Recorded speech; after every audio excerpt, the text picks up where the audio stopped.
probably for several weeks after that, I did wish I hadn't seen that. It was that horrible, and it was something that you didn't want to see. It was something you didn't want to see again.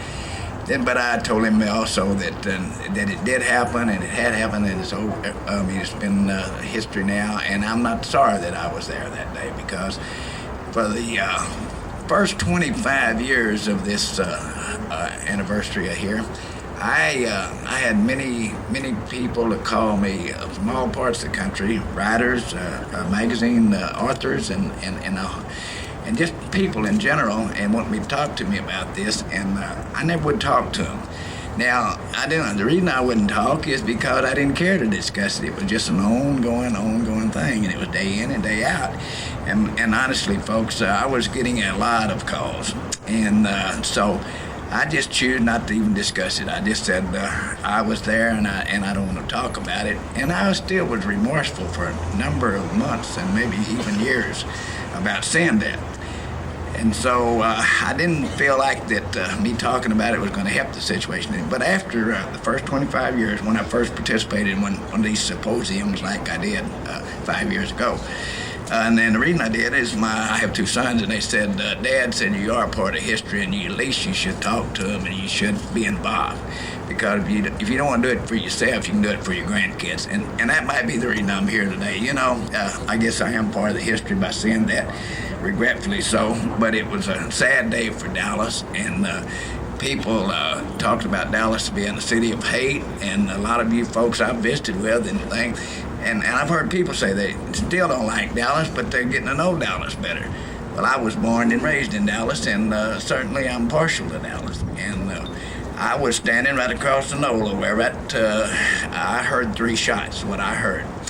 And the first one sounded like a firecracker. It sounded like, actually, I saw the FBI guy look down at the ground. And I thought, well, that's a cheap trick somebody played, throw a firecracker down there. It'd be funny. But then the second one came, and then the third one was even much louder. I hit the ground. I was right beside the car where Jackie Kennedy was reaching for the FBI guy, and I show up in that Zapruder film. It's laying on the ground there on my right hand, trying to still look over in the car.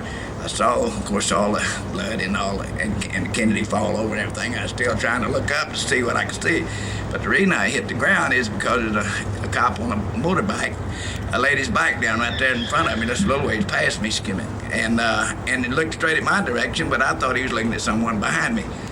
And then when you hear 3 shots, another thing I want to say, you think you're in a battle zone almost, because you cannot relate 3 shots to one person firing them. At least I couldn't. And so I actually thought he was going to start shooting at someone behind me. And so that even gave me the power of suggestion from him that they were coming from behind me.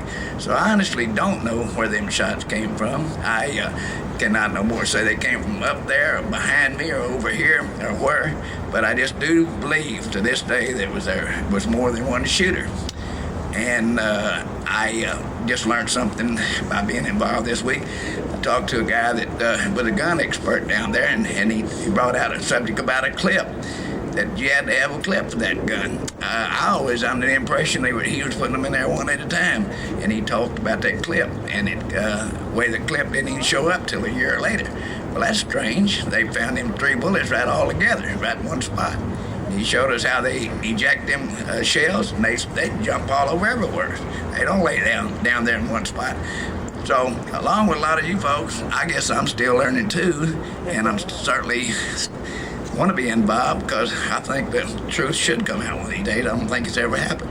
I think Mr. Jones that said what he did a while ago, he was the first one in this part of the country to ever doubt it to begin with, and he done a lot of good, opened a lot of people's eyes.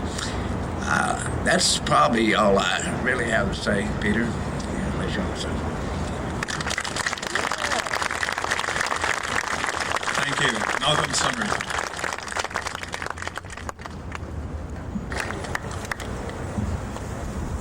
I was the ambulance driver on the day that the president was shot. Try it again. I was the ambulance driver the day the president got shot.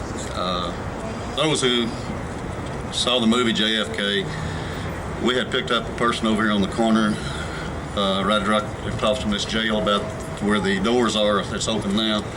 On this side of the street, who was supposedly having an epileptic seizure. That's what the dispatcher had told us. We got here and there was one person lying on the ground, one Dallas police officer. The person had a small cherry spot on his head where he fell. We picked him up and took him on to Parkland Hospital, having a head wound. We went on the head road, what we call Code 3 with red light and siren. When we got to Parkland, we was at the emergency desk waiting to find out where they wanted us to take this individual when several men come running into the emergency room there by the desk hollering they wanted some gurneys, and they asked for mine. I couldn't release my patient off of it, so they brought some other gurneys in, and then they brought President Johnson in, Vice President at the time, and took him into what they call minor medicine. I thought that was just it, that President Johnson had another heart attack. And approximately 20, 30 seconds later, they brought in Governor Conley, and he was completely covered in blood, and he was moving in pain. We were standing there in shock, and then they brought the president in. When they brought him in on the gurney, they had his coat over his head. We couldn't see his head or his face or anything. Miss Kennedy was walking, or actually running with the gurney as if pulling it real fast down the corridor. And I noticed she had blood all over the front of her little pink outfit she had on. I don't know what you call it, a little suit. And they all got back to major medical, and told us to take our patient back to major medical. We took him back there and they put him into one of the cubicles they have there, and I was getting information to make out for the ambulance ticket when the Secret Service come and told us to get out and put clean sheets on our ambulance cot that we was going to be transferring the president to St. Paul Hospital because he was a Catholic.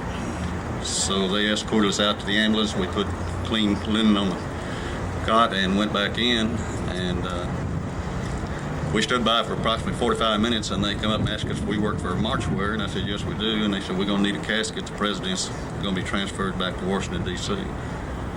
So I called our funeral home, and someone else had already called, and they was en route with a casket at the time. So we stood by, and when they brought the casket out, they brought it back to the trauma room, and we was getting ready to put the president in, and they decided that no one had done last rites yet, so they had to get a priest to come in and do last rites. So this delayed things quite a while till they got a priest to come in. And we were in the room with Miss Kennedy, one nurse, one Secret Service man, Dennis McGuire, my writer, and Vernon O'Neill, who was the president of the funeral home. And the priest come in, and prior to coming in, though, it was kind of an emotional thing. Miss Kennedy, the president was laying there, and he was completely nude. They had sheets laying over him. And Miss Kennedy pulled the sheets back and took her wedding ring off and attempted to put it on his finger. Well, it was, a lot smaller than his finger was, so we got some K-gel out of the medicine cabinet there, and I put some K-gel on his finger so we could slip that ring up as far as we could. And she reached down and kissed the ring, and it was real hard holding them tears back in there because it was kind of an emotional situation. But she didn't say much at all. It was real surprising. She was very pleasant to us, but she wasn't over friendly to the extent of sitting there with a conversation.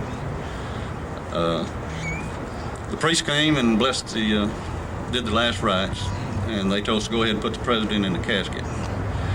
And I reached under his head to pick him up, and he was bleeding quite a bit, and I had blood on my shirt and everything, so I put his head back down and told him, we needed to put a lining inside of the casket, or it was going to get blood on that lining, so we got a rubber sheet and lined the casket inside with a rubber sheet. We picked him up. When I picked him up, I picked his head up first, and I could feel the wound in the back of his head.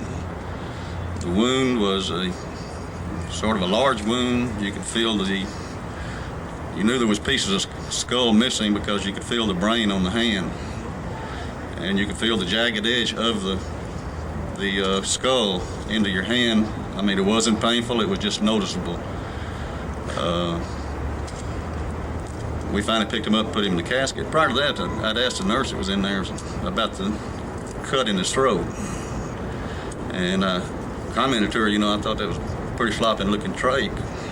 And she said, well, that's also a bullet wound. Well, that was the only bullet wound I saw. When we picked him up, I didn't see the bullet wound in his back that he was supposed to have.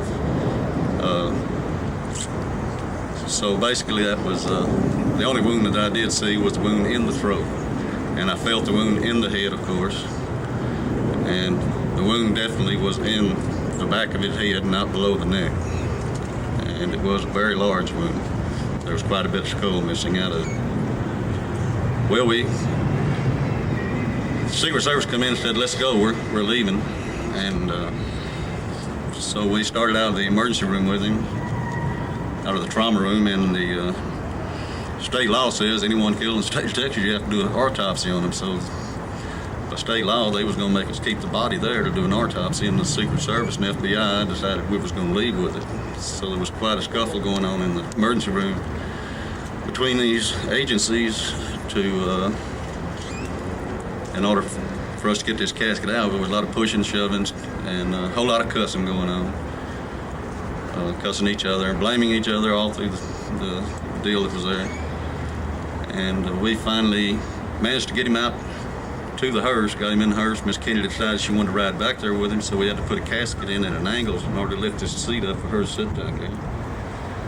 And it's a very dangerous situation for her to be back there with this casket not properly secured. You can't secure it sideways. It has to go front ways and have a peg put behind it to keep from moving. And turning the corner or something could cause that casket to shift right over and crush her because it's a very heavy casket. We followed the motorcade to Love Field, watched them put the casket on the plane.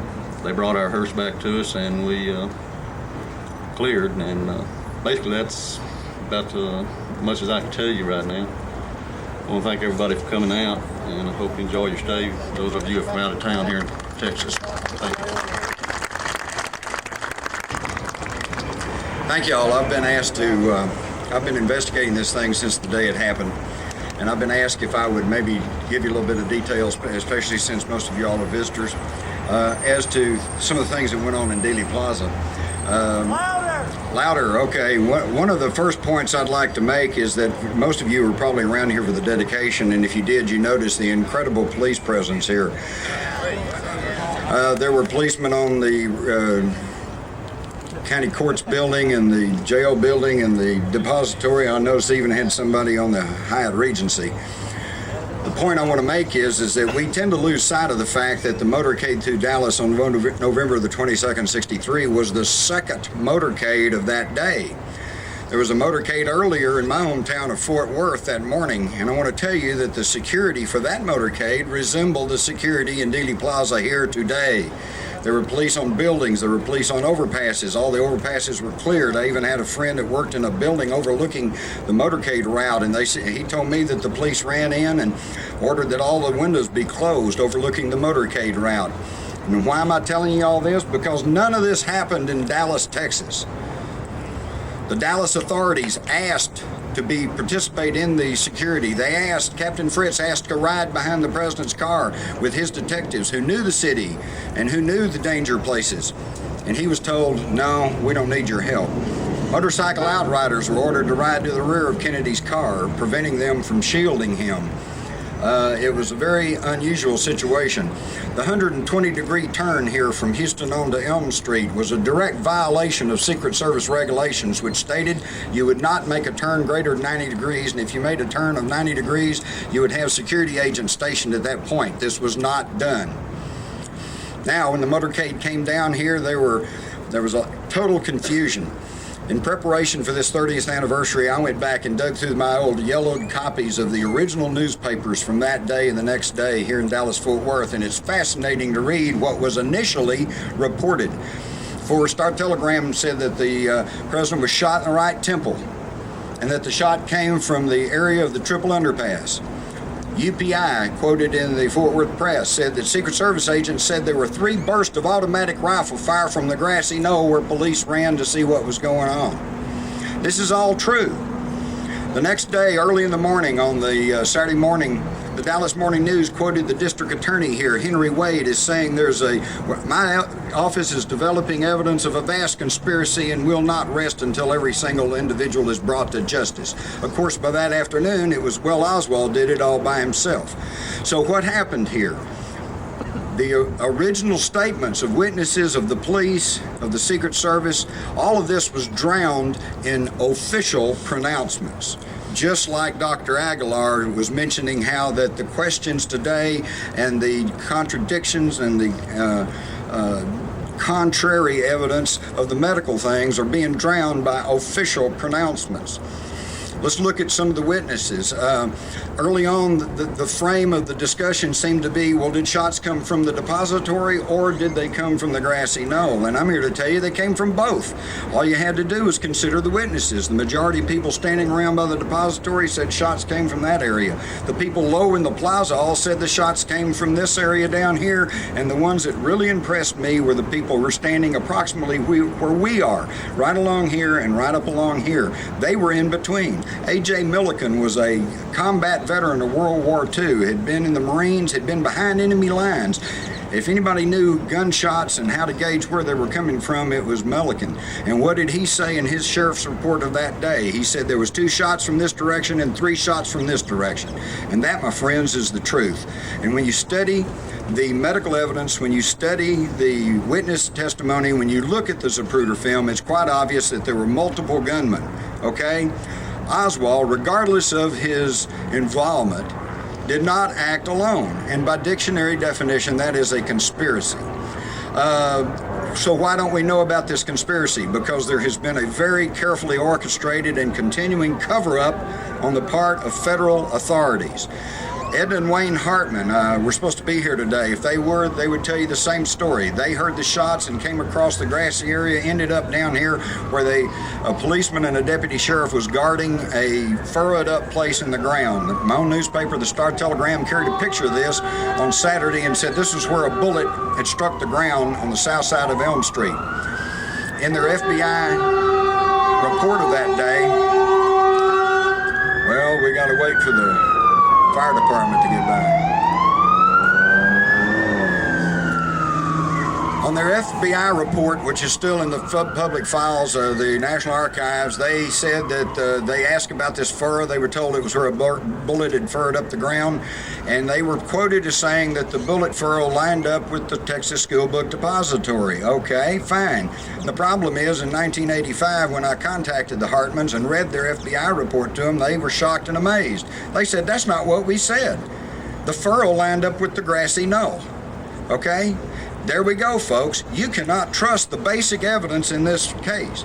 Unlike Gerald Posner, who takes the government's position and just accepts it as accepted fact, he does not go back and check with the people themselves. We could bring 12 witnesses up here right now, still living in Dallas, that would tell you that the federal authorities lied when they gave their statements because their reports did not accurately reflect what they said. This is what has caused the controversy. And finally, I would just like to say that the latest CBS poll shows that 90% of the American public disbelieve the lone assassin theory, which only leaves 10%. Unfortunately, it seems to be that 10% all seem to work for the news media.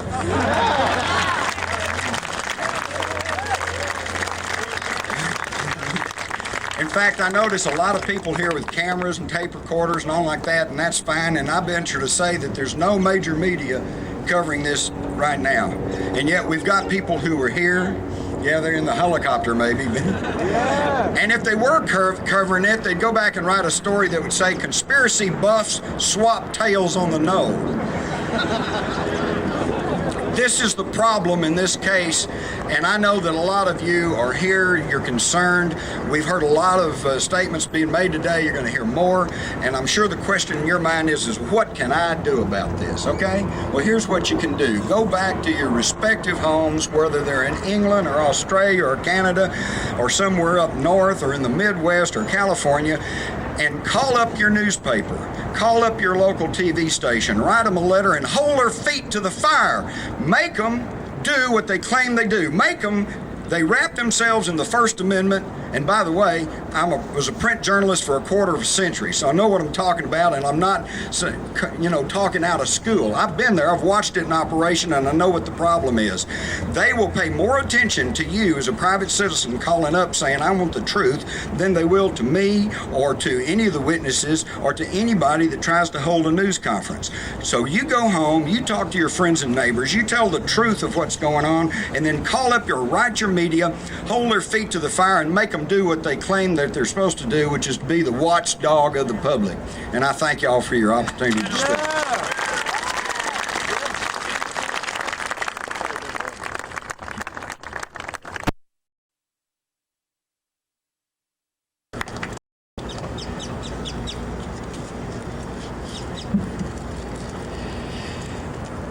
I've been asked to repeat the words I had.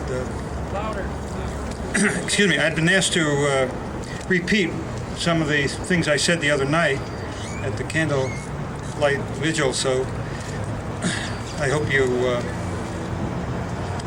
those of you who have heard it, don't mind hearing it again. I've come here today because as someone who has worked as an official government investigator on the Kennedy assassination for 3 years, including 2 years on the House Select Committee on Assassinations, I am outraged that the government has not yet conducted a legitimate investigation, has not yet completed a full and complete investigation. Instead, the government has lied to the American people and has led them to believe that it honestly pursued the truth. It has not. We are here today not only to commemorate the anniversary of the assassination of President John F. Kennedy. We are here today to observe the anniversary of the planting of a seed. That seed grew into the giant oak of distrust that now darkens our view of government. In the history of our nation, no other single event has had as much a stultifying impact on our personal and national political psyche. The murderers of John F. Kennedy killed more than a president. They killed something deep in the very soul of this country. The innocent, untarnished belief, naive perhaps, but gloriously, constantly self-fulfilling, that we are free-willed possessors of our own destiny. We believed, again naively perhaps, but absolutely essential to our national sense of well-being, that we as individuals had control of the process that permitted us to select our leaders. We were absolutely certain that we had control of who governed us and how we were governed. That is the bedrock of any democracy. Now, those of you who are here, those of you who have been making the pilgrimage for 30 years, know that the assassination of President Kennedy produced cracks of historic implications in that bedrock of democracy.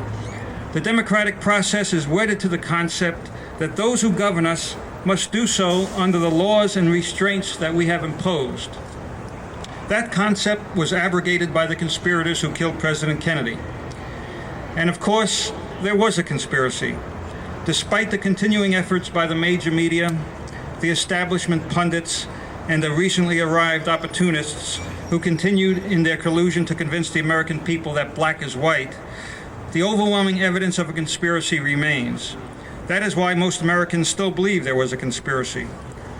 Those of you who are here, those of you who have been making this pilgrimage, either physically or in spirit, on every anniversary, those of you in this group not only believe there was a conspiracy, you know it. Because while most Americans believe there was a conspiracy, they don't know it. They don't want to know it. Because knowing it imposes a responsibility. It imposes a demand for action.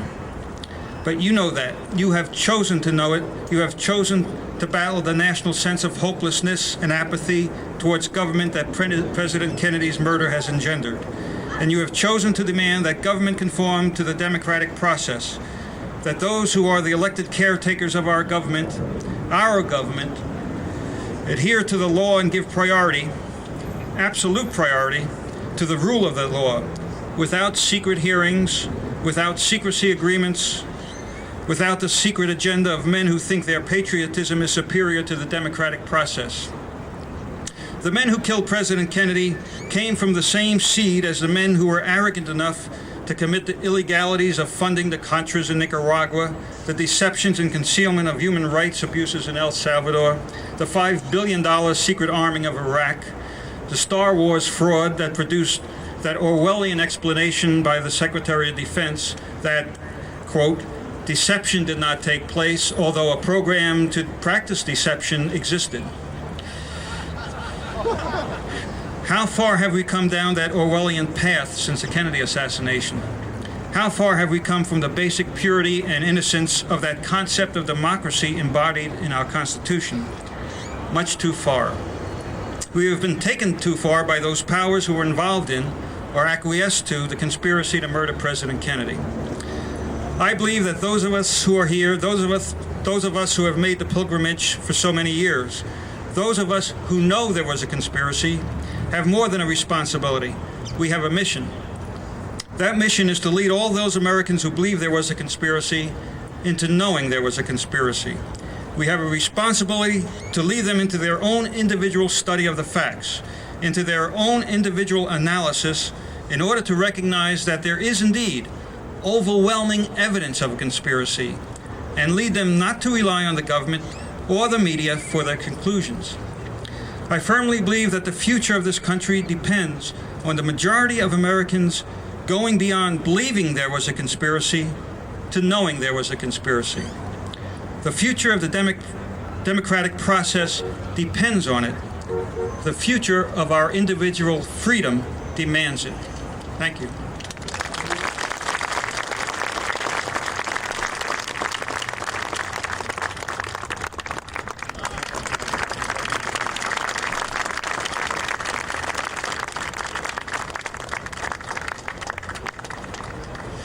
Thank you. You know, it's always so gratifying to see this kind of a crowd that people still care so much about what happened to their president. Many of you must have traveled thousands of miles, and it's a tribute to your own integrity and your own Americanism that you're here. And many people, even those that are from outside the country, it means a lot. If it wasn't for people like you coming to these and caring enough, the work that we do would mean absolutely nothing. So I applaud all of you.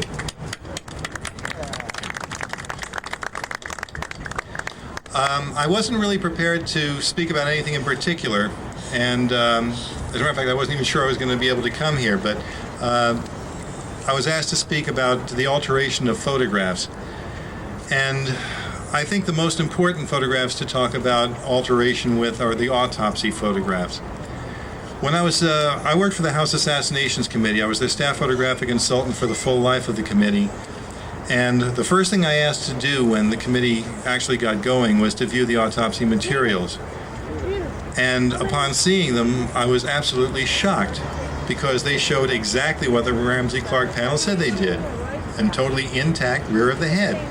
But this was very, very confusing to me because I had read the testimony of all the doctors. And the doctors absolutely unanimously said that there was a massive exit wound in the back of the head, an avulsed open wound the size of a human fist, a grown man's fist. And I was wondering about this particular problem. The photographs didn't match what the doctors saw. So either all of the doctors were wrong, which was not very likely, or the autopsy photographs were in question. The authenticity of the photographs were in question. So I asked Professor Blakey, the chief counsel, if I could see the originals. I expected they would say no, but to his credit, he granted me access to the original photographs, and I looked at them, and I noticed that there was a massive difference between the originals and the duplicates that were in the House Committee's possession. And the difference related to the photographs of the rear of the president's head. Now, there are techniques, various techniques of faking photographs. but one that I had worked with years earlier in the motion picture business was called soft edge matte insertion, where if you've got something that is not what you want in the film, you can replace it with something else. And if you do it with a sharp edge matte, it's usually very easily detectable. A soft edge matte, let me explain the situation. You've got, we'll make it apply to this. You've got a picture of the back of the president's head, and there's a big hole back there. You don't want that hole to show. You take your original picture, you put it in an enlarger, and you project it down onto a new piece of film. But not just the entire picture the way it was. You take the area you want to cut out, and you have something called a black core matte, which is a small black image within clear film. And you sandwich the two of those together and project it down. What you're left with is a new picture with a big nothing in the middle. There's no exposure.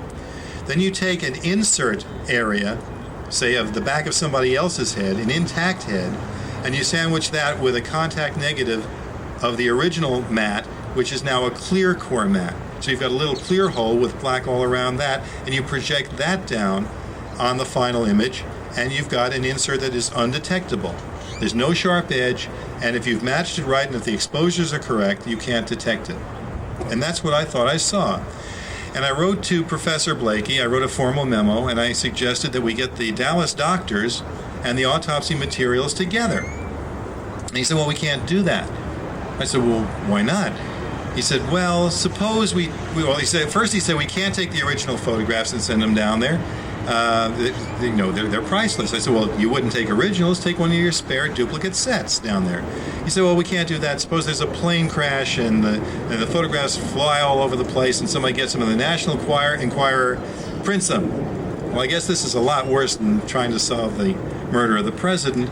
So I said, all right, well, if that's the problem, why not take a half a dozen of the most important doctors and fly them up here to Washington and let them look at them in the National Archives? That way they could look at the originals. He said, we can't afford it. Now, they were getting comps, and they were getting all kinds of low fares. Everything was arranged. It would have cost a couple of $1,000s tops to resolve this massive issue. That's the one thing they didn't want to happen. The autopsy photographs were always the key to any resolution of this case. The result that the House committee came up with was that the president was only shot from behind because the autopsy photographs showed the rear of the head to be intact.